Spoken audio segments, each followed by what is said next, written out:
What's good, YouTube? Cardfight King here. Aqua Life, baby. You already know how it is. Um, so I wanted to just make this video. This is a locals report video. I haven't done one in a little bit. Um, Honestly, I have a lot. We got a lot. I got a lot of uploads to do. But set 9 is here. We cracked our case yesterday. I forgot my tripod 2 days in a row, so I didn't get any games up. But I'll probably get a game up of my brother playing his my brother playing his Yasui deck, and I'm probably either going to play one of my 3 decks and maybe just kind of go through the roundabout of like all, or one of my 4 decks, excuse me, and go through all of them. But we have every deck from the set completed.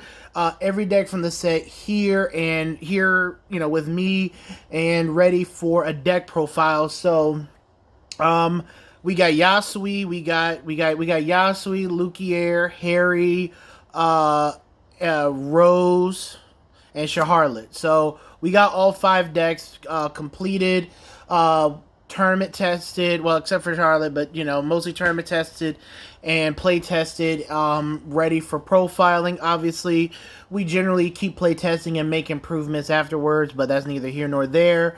So yeah, so today's locals. I decided to play Harri today. I was really trying to decide. I was really trying to decide between going either with Harri or going with Lukier today. I wasn't sure which one I really wanted to play, kind of was weighing my options. But I was, initially going into the tournament, I was thinking that there would be a lot of MLB decks just because, it's a deck that anybody, regardless of skill level, can pick up and more or less do well with. The deck kind of plays itself in a sense. And, pretty much everything is there for what you need to do to play competitive deck right out of the box. So I figured that, well, our locals sold like one whole case of it the other day. I guess I know one person bought 4 decks and trying to max it out.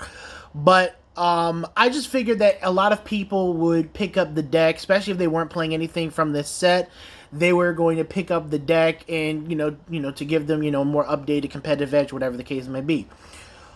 And after testing against MLB before the tournament, I decided to just take Harri. And, I was working on my Harri plays last night, through play testing, a little bit more play testing, worked on it this morning before the tournament, and then I felt very comfortable about how I wanted to manage the deck and everything going in. So, played Harri.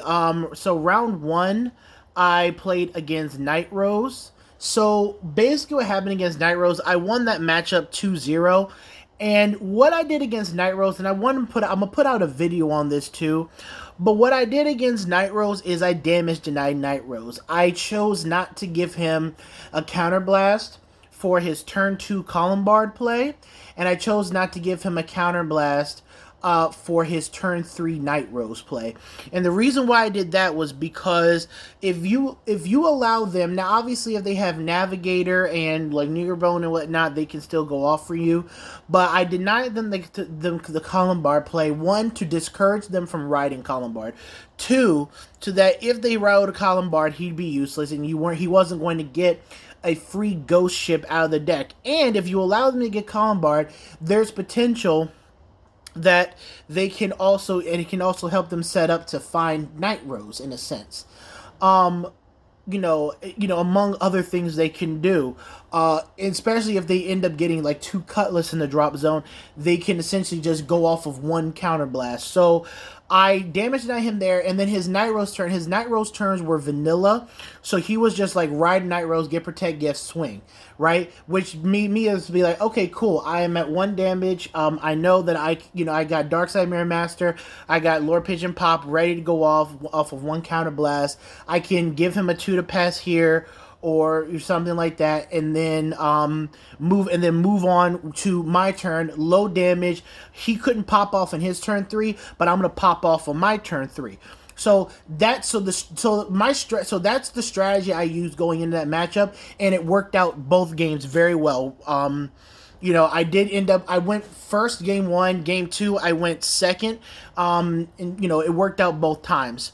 The, and then game and but my opponent didn't see. I know my opponent was playing navigators, so he didn't see his navigators. I think that I know he that's my boy. He told me I think navigator like avoided him like the majority of the day. So he had a hard time getting his drop zone, more or less set up a lot of the time. And then round two, I played against Oracle Think Tank. Or against Oracle Think Tank, my mindset going in is just to pressure his Vanguard as much as I can, force and use. I can give him soul in certain instances, but I'm forcing him to recommit certain cards to the board. I want to get rid of problematic cards and force him to recommit while I keep trying to pound damage onto him. So game one, he ended up decking out. Game one was really a lot of back and forth, but he damage denied me. From being at because I was at 4 damage. I didn't have a dark side. I used my counterblast, so he just sat there and damage denied me from getting that 5th damage, so I could do that. Plus, with when he did the reveal for his for his what is it, Susano, he would reveal like a Matarazu and double crit, split it across board or something like that. So he did a lot of damage in now plays to prevent me from getting to my Lord Pigeon Pop or Harri and kind of going off. So but I more or less I won the battle of attrition there. He ended up decking out. I was able to get to my PGs, see what I need to see, block smartly and effectively, and close out the game there. In the same, and in game two was still more back and forth, but this time I really had Starry Pop going off a lot. I had a lot of advantage against him, and I was just able to really kind of close the game again by guarding smart. And I think there was like twice he didn't hit a crit trigger off of like the twin drive or when he did all his revealing skills. So that happened there. So then in round three, I lost to 1-2, I should say, to the new Zanbaku deck with the new Zanbaku, Zangeki, whatever it is, support. Game one, I was great stuck at 2. I couldn't get to Harri, so I lost that one. Game two, or game one, game one, great stuck on 2. Game 2, I saw Harri. I saw the pieces I needed to, and I won the game. I felt in control of the match, the control of the game the whole time. So that was, I was fine with that. He also rode Zanbaku, didn't get to Zangeki, and I was just fine for most of the game. Game 3, however, both decks kind of did what we wanted to do, but my issue was that I was not seeing any of my grade 0s for shielding, and I had a 10 card hand with 9 of my 10 cards being grade 1s or higher. And I couldn't guard because I think he top decked Zangeki. Can't remember if he top decked Zangeki, but he rose Zangeki. I was at 3 damage. I could only guard with 0s during the turn, so I had to make sure I guarded Zangeki with the heal trigger in hand. Or rather, I just intercepted. The heal trigger in hand, and that's really all I could do. I had to pretty much eat every other piece of damage, and I didn't hit a trigger there, so I lost more. If I could have guarded with other things, then I definitely would have survived the turn. I had enough guard in hand to more or less survive the turn, but I could not guard with non-grade 0, so I lost that. My thing is like, what could I have done better?